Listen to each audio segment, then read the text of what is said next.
ইবাদত আপনাকে করে যেতে হবে, এটা আল্লাহর বিধান, আল্লাহর হুকুম, এটা আল্লাহর অর্ডার। আমরা গোলাম, আমরা দাস, মনিবের হুকুম আমাদের মানতে বাধ্য। তো হুকুম মানার পরেও যদি আমার আল্লাহ কাউকে জিজ্ঞাসা করে, কোশ্চেন করে, তাহলে সে লোকটার জান্নাতে যাওয়া কঠিন হবে। আর বান্দার ভেতরে কোনো আমাল ছিল না, অর্থাৎ হুকুমকে মানে না, অস্বীকার করেছে, তাহলে তো কোনো প্রশ্নই আসছে না।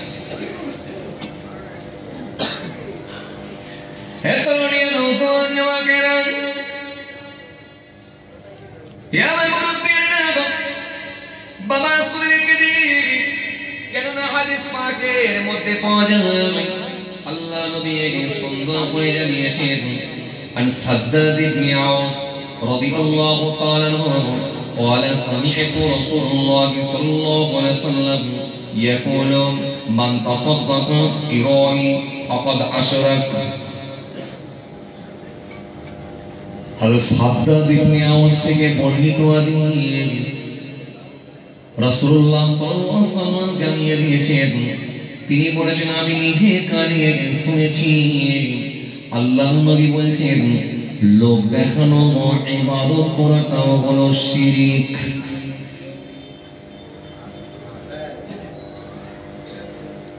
জীবনে আমাদের অনেক আমল এরকম হতে পারে,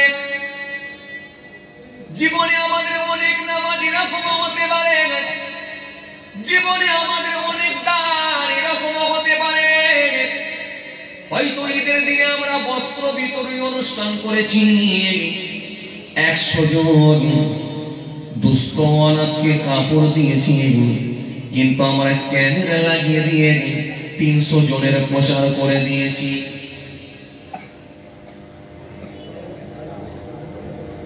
কিছু কথা বুঝতে পারছেন আমার? জীবনে হয়তো আমাদের অনেক এরকম ভালো কাজ থাকতে পারে, দান আমরা করেছি, 100 জন দুস্থ অনাথকে আমরা কাপড় বিতরণ করেছি, কিন্তু ক্যামেরা লাগিয়ে দিয়ে সোশ্যাল মিডিয়ার মাধ্যমে 300 জনের প্রচার করে দিয়েছি। এরকম লোক দেখানো দান আমাদের ভেতরে থাকতে পারে। কথা বলছেন না কেন?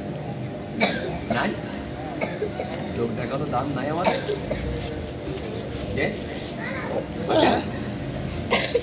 এখন আপনারা অবাক হয়ে যাবেন,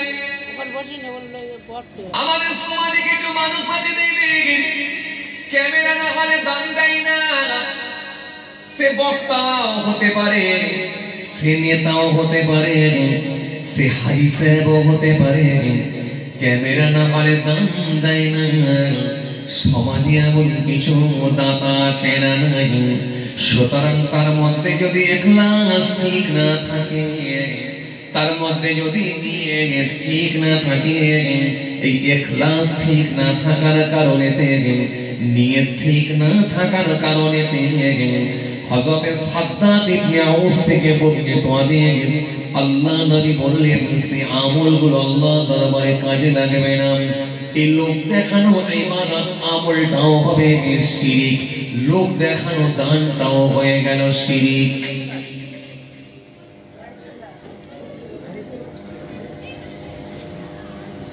কি বলেছিলাম বলেন তো, যে আল্লাহ যদি কাউকে জিজ্ঞাসা করে, প্রশ্ন করে, নবী বলছে সেই লোকটা ধ্বংস হয়ে যাবে।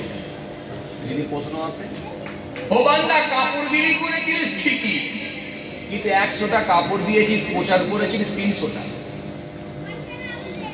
ও বান্দা দুনিয়ার মানুষ তো তোকে অনেক বেশি হই হই নিয়ে করেছে, তোকে বিরাট হই হই হই হই হই করেছে তোকে নিয়ে, তোকে মস্ত বড় সমাজসেবী বলেছিল। তো আমার কাছে আবার আশা করছিস কেন জান্নাতে যাওয়া? তোকে তো সমাজসেবী বলেছে, বড় দাতা বলেছে, ভালো লোক বলে দিয়েছে, উঁচু চেয়ার দিয়েছে, উঁচু গদি দিয়েছে, চা খাইয়েছে, কোল্ড ড্রিঙ্কস খাইয়েছে, যার বদলা দুনিয়াতেই তো পেয়ে গেছিস। তো আমার কাছে আবার জান্নাতে যাওয়ার আশা করলি কেন? তোর তো নিয়তটাই ঠিক ছিল। উত্তর কি দেন? আচ্ছা আমি কি বানানো কথা বলছি বলে মনে হচ্ছে আপনাদের? এই আমি কি বানানো কথা বলছি? আপনারা এসেছেন ওয়াজ শুনতে, ভালোবেসে দাওয়াত দিয়েছেন, গুনাহগার এসেছে পীরের আওলাদ, মোটা কথায় কোরআনের আয়াত পড়বো, মোটা কথায় হাদিস বলবো, ব্যাস ওরই ব্যাখ্যা করে মানে করে দিয়ে চলে যাবো, এই তো হলো ওয়াজ। বিরাট লম্বা চওড়া 3-4টে কাহিনী বলতে হবে, ঘটনা শোনাতে হবে, লোককে হাসাতে হবে, মিথ্যা মিথ্যা গল্প বলতে হবে, এমন তো না। কারো বিরুদ্ধে সমালোচনা করতে হবে, কাউকে ব্যক্তি কেন্দ্রিক কটাক্ষ করতে হবে, ব্যক্তি কেন্দ্রিক কাউকে অ্যাটাক করতে হবে, এমন তো না। এখানে এসে কোনো রাজনীতির গল্প বলতে হবে, পঞ্চায়েত থেকে শুরু করতে হবে, বুথ থেকে শুরু করতে হবে, পঞ্চায়েত থেকে শুরু করতে হবে, সারা রাজ্যের নেতা মন্ত্রীদের নাম বলতে হবে, একেবারে দিল্লি কেন্দ্র পর্যন্ত নেতা মন্ত্রীদের নাম বলে 2 ঘন্টা কভার করতে হবে, এমনটা তো না। ভালোবেসে দাওয়াত দিয়েছেন, 2-4টে 10টা কোরআনের আয়াত পড়বো, 2-5টা 10টা রাসূলুল্লাহর হাদিস বলবো, কিছু একটা ছোট করে টপিকের উপরে কিছু আলোচনা করে মানুষকে বোঝাবার চেষ্টা করবো, ব্যাস এটাই তো ওয়াজ। অস্ত কোরআন হাদিস। কিন্তু ওয়াজটাকে আস্তে আস্তে এমন জায়গায় আমরা নিয়ে যাচ্ছি, নসিহতটাকে এমন জায়গায় নিয়ে যাচ্ছি যেন মনে হচ্ছে স্টেজটাকে গীবতের আড্ডাখানা বানিয়ে ফেলেছি। কথা বলছেন না কেন? স্টেজটাকে আমরা গীবতের আড্ডাখানা বানিয়ে ফেলি না? ইওর বিরুদ্ধে ওর বিরুদ্ধে, ইওকে কটাক্ষ করে ওকে কটাক্ষ করে, ইওকে বলে ওকে বলে, এসব চলছে না? আল্লাহু আকবার, আল্লাহু আকবার। হাদিসে এসেছে রাসূল করিম সাল্লাল্লাহু আলাইহি ওয়াসাল্লাম বলছেন, তোমরা যদি মানুষের দোস্তুতিকে ঢেকে দাও, গোপন করো, কিয়ামতের ময়দানে আল্লাহ পাক তোমাদের দোস্তুতিগুলোকে ঢেকে দেবেন, গোপন করে দেবেন। আর এখন আমরা বর্তমানে দোস্তুতি ঢেকে দেওয়া তো দূরের কথা, বরং যেগুলো ঘটনা ঘটে না সেগুলোকে আরো তুলে তুলে মানুষের সামনে প্রচার করতে ভালোবাসি। আমাদের টার্গেট, আমাদের লক্ষ্য একটাই, ওকে যেভাবে ডাউন করতে পারলে আমি ওপরে উঠব, ওকে যদি নিচে নামাতে পারি তো আমার উত্থান ঘটবে। আরে বাবা মনে রাখবেন, তোলার মালিক যিনি, নামাবার মালিক তিনি। তিনি যতটুকু মেপে দিয়েছেন ততটুকুই পাবেন। কেউ কাউকে তুলতেও পারবে না, কেউ কাউকে নামাতেও পারবে না। নামানেওয়ালা যিনি, তুলনেওয়ালাও তিনি। তিনি হলেন আমার মালিক রব্বুল আলামিন আল্লাহ। আপনি নিজে ইচ্ছায় কিছু করতে পারবেন না, আপনার কোনো ক্ষমতা কাজ করবে না, এটা মনে রাখবেন। কিন্তু বড় আফসোস, বড় দুঃখ, কেউ এসে রাজনীতির গল্প শুরু করে দিই, কেউ এসে ব্যক্তি কেন্দ্রিক অ্যাটাক করা শুরু করি, ব্যক্তি কেন্দ্রিক আক্রমণ করা শুরু করি, এই জায়গাটাকে পুরো বিপদের আড্ডাখানাও করে ফেললাম। বড় আফসোস।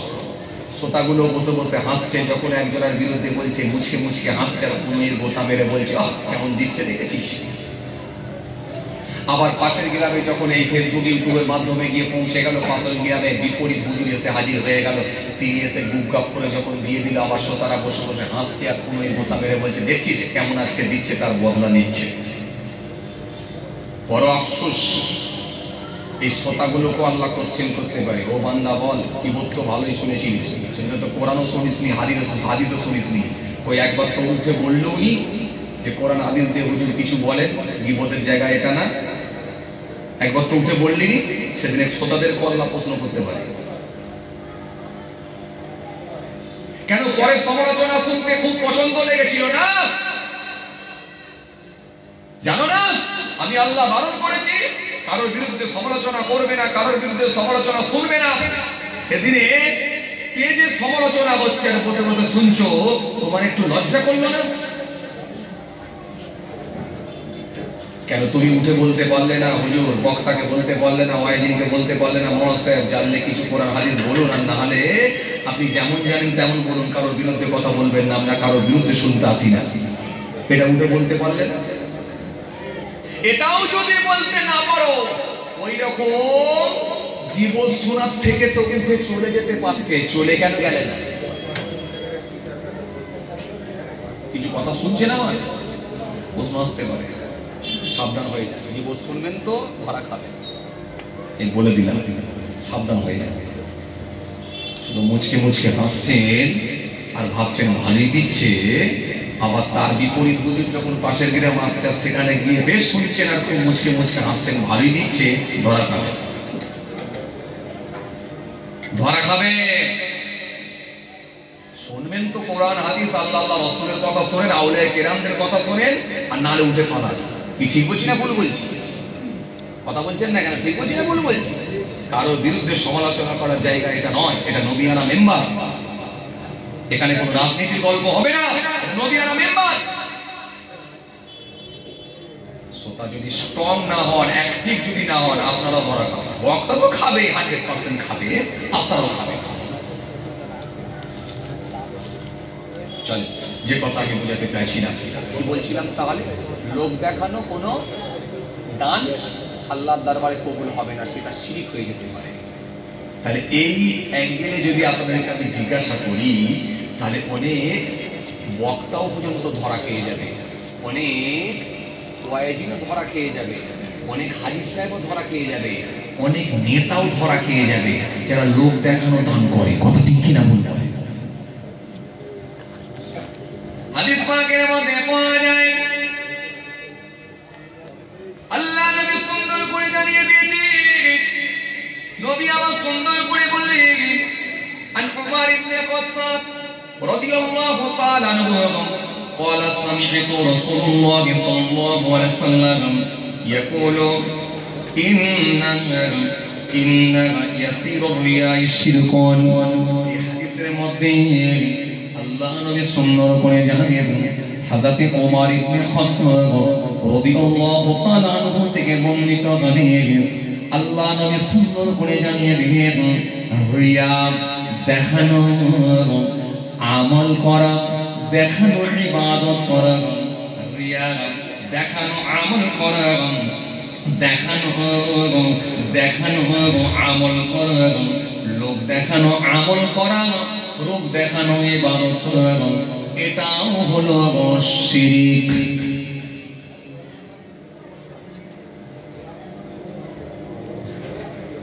লোক দেখানো, আমল করাটাও শিরক, লোক দেখানো, দান করাটাও যেমন শিরক। কথা বলে, লোক দেখানো, দান করাটাও যেমন শিরক, আর লোক দেখানো, আমল করাটাও শিরক। আমাদের সমাজে কিছু নামাজি আছে, দেখবেন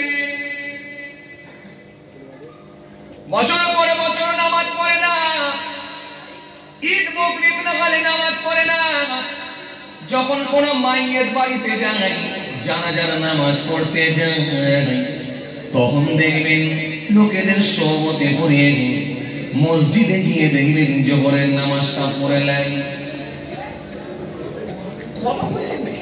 আমাদেরকে তাকান চাচা, নাহলে উত্তর দিতে পারবেন না। আছে না কিছু লোক আছে না, বছরের পর বছর নামাজ পড়ে না, সারা বছর নামাজ পড়ে না, আর জানাজার নামাজ পড়তে গেলে তখন জোহরের আসরের নামাজ পড়ে নেয়। কেন? লোকে আমাকে কি বলবে ভাই?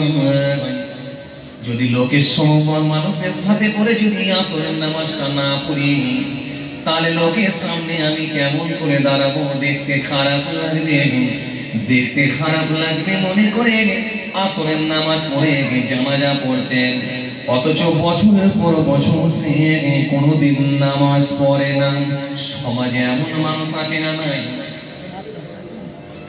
কথা বলে আছে না নাই?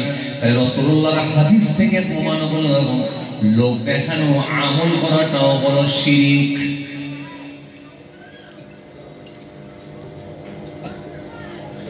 আমাদের সমাজে কিছু মানুষ আছে, দেখবেন মসজিদে যখন থাকে তাসবিহ পড়ে না, বাড়িতে যখন থাকে তাসবিহ পড়ে না, অথচ দেখবেন সকাল বেলায় যখন একটু লিকার চা খেতে যায়, বাজারে গেলে তাসবিহ দোলাতে দোলাতে যায়, রাস্তা দিয়ে হাঁটলে তাসবিহ দোলাতে দোলাতে যায়। সমাজে এমন কিছু তাসবিহওয়ালা আছে, দেখবেন মসজিদে তাসবিহ পড়ে না, বাড়িতে তাসবিহ পড়ে না, অথচ যদি তাসবিহ পড়তে হয় রাস্তা দিয়ে যখন হেঁটে হেঁটে যায়, রাস্তা দিয়ে হাঁটলে দেখবেন তাসবিহ পড়তে পড়তে বাজারে যায়। সমাজে এমন কিছু মানুষ আছে না নাই? নিজেদেরকে বড় দরবেশ মনে মনে মনে করে রাস্তা দিয়ে তাসবিহ পড়তে পড়তে যাই, লোক দেখবে আমাকে ভালো বলবে।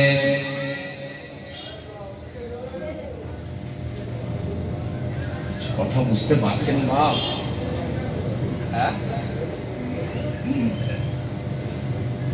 ইন্নাল্লাহা লা ইয়ানজুরু ইলা আমওয়ালিকুম ওয়া আমওয়ালিকুম ওয়ালাকিন ইয়ানজুরু ইলা কুলুবিকুম ওয়া আমালিকুম। ইন্নাল্লাহা নিশ্চয় আল্লাহ তাআলা লা ইয়ানজুরু নাজার থেকে ইয়ানজুরু এবং মুজারের সিগাম লা ইয়ানজুরু দেখেন না ইলা সূরাতিকুম সূরাত চেহারা ফেস দেখেন না। লা ইয়ানজুরু ইলা সূরাতিকুম লা ইয়ানজুরু ইলা সুওয়ারিকুম লা ইয়ানজুরু দেখেন না ইলা সুওয়ারিকুম সূরাত চেহারা ফেস লুক এটা দেখেন না। ওয়া আমওয়ালিকুম তাদের মাল আল্লাহ দেখেন না, কতটা বাড়ি করেছে, কতটা গাড়ি করেছে, কতটা জমি করেছে, কতটা কারবার করেছে, কতটা ফেরি করেছে, এগুলো আমার আল্লাহ দেখবেন না। ওয়া আমওয়ালিকুম ওয়ালাকিন ইয়ানজুরু ইলা কুলুবিকুম ওয়া আমালিকুম আল্লাহ দেখবেন কেবলমাত্র মানুষের অন্তর আর কর্মটা দেখে নেবে, তার ভেতরটা কেমন ছিল আর পৃথিবীর জমির কর্মটা কি ছিল। এই দুটো জনের উপরে ডিসাইড করে আমার জান্নাত জাহান্নাম সেটা আমার আল্লাহ ডিসিশন নেবে, সেটা আমার আল্লাহ ডিসাইড করবে। জান্নাত দেব না জাহান্নাম দেব সেটা আমার আল্লাহ ফয়সালা করবে।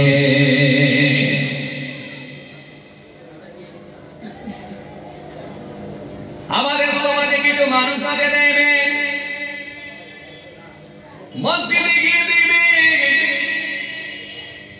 তসবিহ পড়ে না, মসজিদে গিয়ে দেখবেন দুনিয়াদারি গল্প করে, মসজিদে গিয়ে তসবিহ পড়ে না, অথচ বাজারে গিয়ে বড় বড় তসবিহ দোলান, বাজারে গেলে দেখবেন লম্বা লম্বা মশলা দেয়, অথচ মসজিদে গিয়ে দুনিয়াদারি গল্প করে আর বাজারে গেলে দেখবেন লম্বা লম্বা মশলা ঝাড়ে।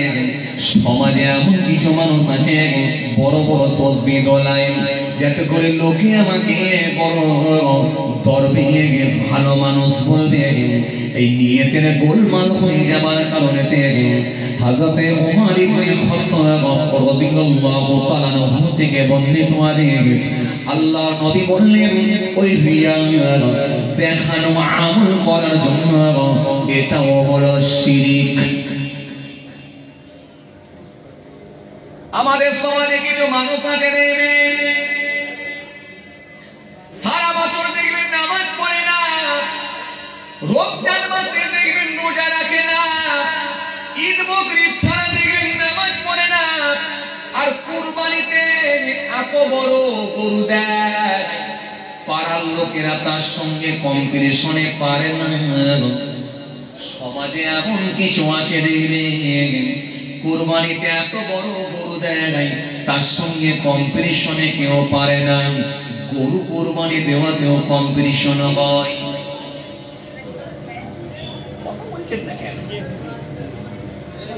চার দোকানে গিয়ে বলছে তোর গরু দাম কত নিলাম,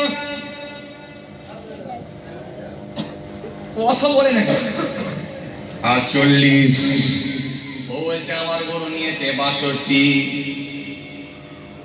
আর একজন এসে বলছে আমার গরু নিয়েছে 78। কেউ কাউকে ছাড়তে নারাজ। এ তখন বলছে শোন 62 তো আমার গরুটার দাম, আর খাসিটার দাম কত জানিস? আমার খাসি নাকি? বলে হ্যাঁ এমনি নাকি? খাসি কেন নিলি? বলে শোন আমার গরু নিয়েছে 62, খাসি নিয়েছে 25,000, আর গরু নিয়েছে 62,000। কেন তোর ভাবি তো গরুর গোশত খায় না, এই জন্য তোর ভাবির জন্য একটা খাসি নিয়েছি, সেটা নিয়েছে খালি 25,000। মোট হলো কত? 87,000। এখানে পুরো মেরে দিয়েছি 87। আমার মতো কে পারবে এবারে দেখি? এই যে গরু কোরবানি দেওয়ার কম্পিটিশন চলে, আমাদের সমাজে কিছু মেম্বার আছে দেখবেন, কিছু নেতা আছে দেখবেন, সারা বছর নামাজ রোজা নাও করলে, ইন্দিরা আবাসনের টাকা গরিব মানুষকে নাও দিলে, কন্ট্রোলের মাল গরিব মানুষকে না দিলেও কিন্তু কুরবানি করতে এরা ছাড়ে না। কুরবানির দিনে এত বড় গরু নিয়ে সে কুরবানি করছে, এলাকার মানুষকে পুরো দেখিয়ে দিচ্ছে এর মতো বড় দাতা মনে হয় আর কেউ ছিল না। বিরাট বড় গরু নিয়ে সে কুরবানি করছে। সমাজে এমন কিছু নেতা আছে না নাই? 1,20,000 টাকার গরু কুরবানি দিচ্ছে। আবার কিছু ছেলেদেরকে বলছে, সব হুজুরদের মুখে শুনেছি নাকি 3টে ভাগ করা মুস্তাহাব, একটা নিজের জন্য, একটা আত্মীয়দের জন্য, আর একটা গরিব মিসকিনদের জন্য। 3টে ভাগ কর। যখন 3টে ভাগ করে গরিব মিসকিনদেরকে দেওয়া হলো, আর একটা যখন আত্মীয়দেরকে দেওয়া হলো, আর একটা নিজের জন্য রেখে দেওয়া হলো, তখন বলছে এত গোশ কে খাবে? ওর ভাবি তো এমনি গোশ খায় না, আর একটা ছেলে সেও গোশ খেতে পারে না, আর আমি একা কোথা খাবো? আমিও মিটিং সিটিং এ ঘুরে বেড়াই, আমারও খাওয়ার টাইম নাই।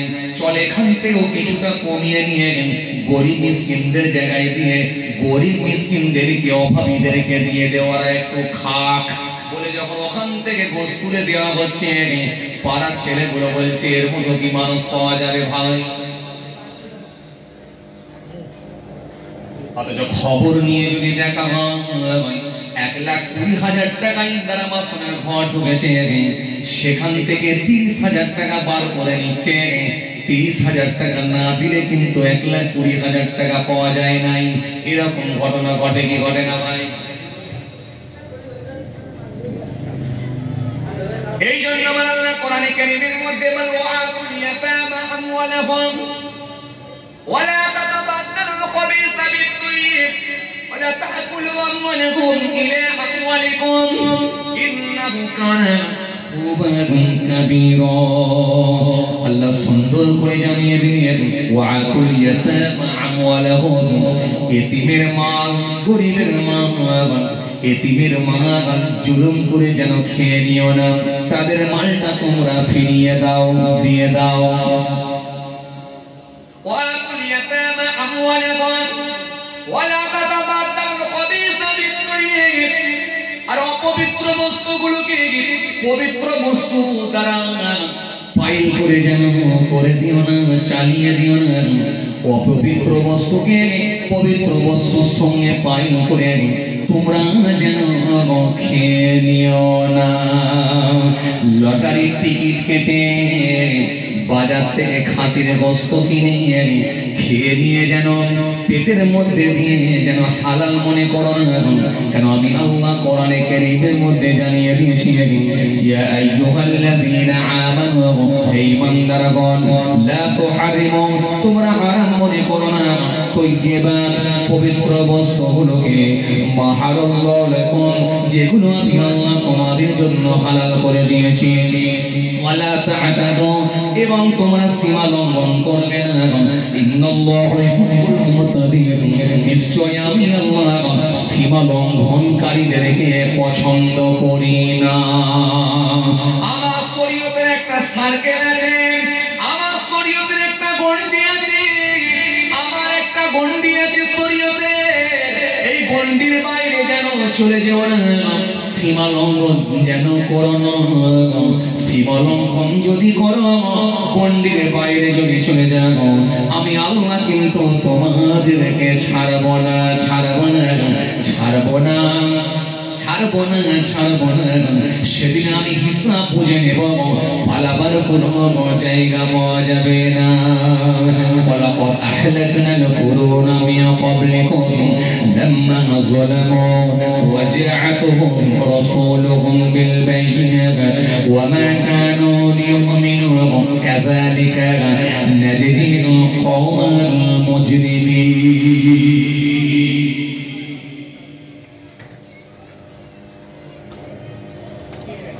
কথা বুঝতে পারছেন আমার?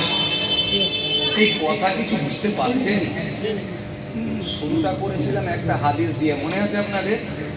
যে আল্লাহ পাক কিয়ামতের ময়দানে যদি কারোর কাছ থেকে হিসাব নেয়, নিশ্চিতভাবে সে লোকটা ধ্বংস হয়ে যাবে।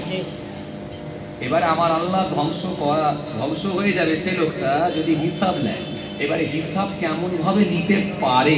যদি মনে করে হিসাব নেবো, তাহলে আর কোনো লাইন নাই। এই যে বাংলা জালে জড়িয়ে যাবে না, তার কিছু নমুনাগুলো আমি তুলে ধরছি আপনাদের সামনে। মানে চায়ের দোকানে তো সেদিনে খুব জোর তসবিহ তুলিয়েছিলিস, ওই মসজিদে গিয়ে তো তসবিহ পড়িসনি। প্রশ্ন আসতে পারে জীবনে তো নামাজ পূজা করলি, কিন্তু মমতা বাড়িতে গিয়ে নামাজ পড়লি, ব্যাপারটা কি? কথা মনে হয় বোঝে না। হ্যাঁ, জীবনে তো নামাজ পড়িসনি, তো জোহরের নামাজে ডিলিট নাম্বার নাই, আসরের নামাজে ডিলিট নাম্বার নাই, মাগরিবের নামাজে ডিলিট নাম্বার নাই, এশার নামাজে ডিলিট নাম্বার নাই, ফজরের নামাজে ডিলিট নাম্বার নাই।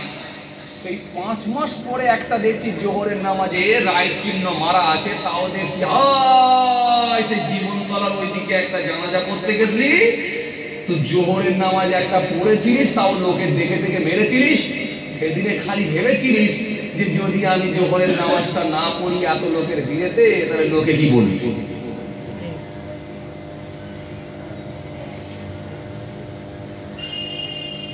লোকে কি বলবে? এই লোকে কি বলবে মনে করে যে জোহরের নামাজটা পড়লি, এটা কি লোক দেখানো হলো না? হ্যাঁ, এটা কি লোক দেখানো হলো না? রিয়া, এই দেখানো আমল তো আমি আল্লাহ পছন্দ করি না। আন উমর ইবনে খাত্তাব রাদিয়াল্লাহু তাআলা আনহু قال سمعت رسول الله صلى الله عليه وسلم يقول ان يسير الرياء شرك। এই দেখানো ইবাদত, দেখানো আমলটাও হলো শিরক।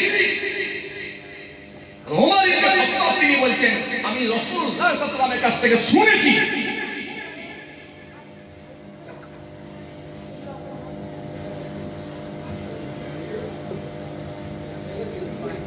কিছু কথা বুঝতে পারছেন আমার? কিছু বুঝতে পারছেন? তাহলে এখান থেকে একটা জিনিস প্রমাণ হয়, সেটা কি? 500 টাকা যদি আমার ক্ষমতার বাইরে হয়ে যায়, আমি যদি দিতে না পারি, আমার বহরের বাইরে যদি হয় দরকার নাই। 50 টাকা যদি দেওয়ার মতো ক্ষমতা হয় তাও আলহামদুলিল্লাহ, তাও যদি না পারি, আমার ক্ষমতার বাইরে যদি হয়, বহরের বাইরে হয়, 5টা টাকা দান করলো, সেটা যেন আমার ইখলাস যদি হয়, নিয়ত যদি ঠিক থাকে, আমার ইখলাস যদি ঠিক থাকে, আমার নিয়ত যদি ঠিক থাকে, আল্লাহর সন্তুষ্টির জন্য যদি হয়, ওই 5টা টাকা দানও আল্লাহর দরবারে কবুল হতে পারে। ওই 5টা টাকা দান দিয়েছে, আল্লাহ ইচ্ছা করলে ওই দানটাকে যদি পছন্দ করেন, ওটাও আল্লাহ ইচ্ছা করলে নাজাতের ওসিলা করে দিতে পারে। আপনাদের আমি কি বোঝাতে চাইছিলাম? ইবাদত যতটুকুই হোক, ভালো কাজ যতটাই হোক, সেটা আল্লাহর সন্তুষ্টির জন্য হোক, কম হোক বেশি হোক, যাই হোক, আল্লাহর সন্তুষ্টির জন্য হোক। সুতরাং আপনার ভেতরে ইত্তাকুল্লাহ, আল্লাহর ভয় ভীতি ঢুকিয়ে হোক। কেন? এই দানটা দিচ্ছি আমি আমার মালিককে রাজি করার জন্য, আমার আল্লাহকে রাজি করার জন্য। এই নামাজটা পড়ছি আমি আমার আল্লাহকে রাজি করার জন্য, আমার স্রষ্টাকে রাজি করার জন্য, আমার রবকে রাজি করার জন্য। এই লোক দেখানো না। বছরে 365 দিনের ভেতরে 364 দিন নামাজ পড়ি না, আর ঈদের দিনে 2 রাকাত নামাজ পড়তে গিয়ে আপনাকে কে বলেছে আপনি নামাজ না পড়লে কি ঈদের নামাজ হবে না? এরা কথা বলে না কেন? কথাবার্তা বলছেন না কেন? বাবা আমি ভুলভাল বকছি? হ্যাঁ, বছরে 365 দিনের ভেতরে 364 দিনের নামাজ নাই, আর একদিন ঈদের দিনে 2 রাকাত নামাজ পড়তে কে বলেছিল ভাই? আপনি যদি ঈদের দিনে 2 রাকাত নামাজ নাই পড়তেন, তো সমস্যা কি হতো?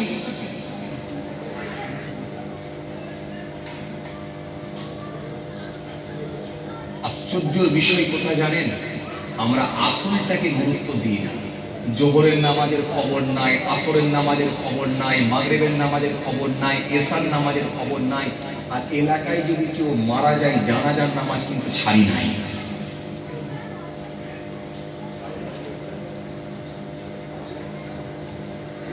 ফার্সি আইন ছেড়ে দিয়ে কখনো ফার্সি কিফায়া হয়? ফার্সি কিফায়ার নামাজ যদি আপনি না পড়তেন আপনার কাছে প্রশ্ন আসতো না, কোশ্চেন আসতো না। কিন্তু ফার্সি আইন আপনি ছেড়েছেন, অর্থাৎ এটা না করলে আল্লাহ আপনাকে কৈফিয়ত করবে। যেটা কৈফিয়ত হবে সেটা আমরা করলাম না, আর যেটা কৈফিয়ত হবে না সেটাকে আমরা ছাড়লাম না। তার মানে আমরা কতটা অজ্ঞ, কতটা বোকা, বুঝতে পারছেন?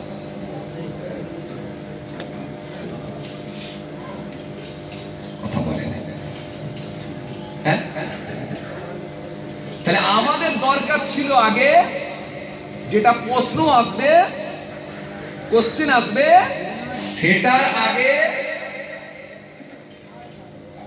উত্তর রেডি করা। সেটা না করে যদি অন্য পড়া নিয়ে যায়, ওটা প্রশ্ন আসবে না, অথচ অন্য পড়া নিয়ে যাচ্ছি, এটা কখনো হয়? কোন সুবুদ্ধি সম্পন্ন মানুষ পারে?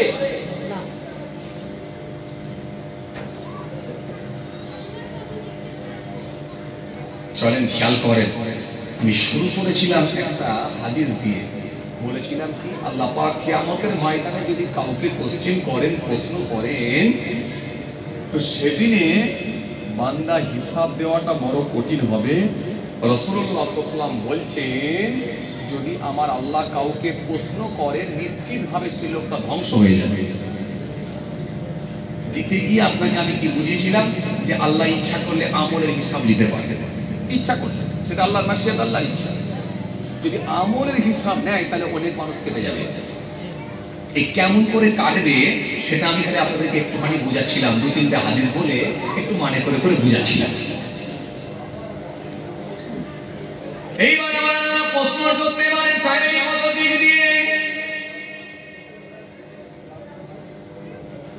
কোরআন শরীফের মধ্যে আল্লাহ জানিয়ে দেন, ইয়া আইয়ুহাল্লাযীনা আমানু আনফুসাকুম ওয়া আহলিকুম নারা ওয়াকুদুহা আন-নাস ওয়াল হিজারা। ইয়া আইয়ুহাল্লাযীনা আমানু হে ঈমানদারগণ, ও আনফুসাকুম ওয়া আহলিকুম নারা, হে ঈমানদারগণ তুমি বাঁচো, তোমার পরিবার বর্গকে বাঁচাও কোথা থেকে? জাহান্নামের আগুন থেকে। ওয়া আহলিকুম নারা, জাহান্নামের আগুন থেকে। ওয়াকুদুহা আন-নাস ওয়াল হিজারা, কেন যে জাহান্নামের আগুন হবে মানুষ আর পাথর দিয়ে।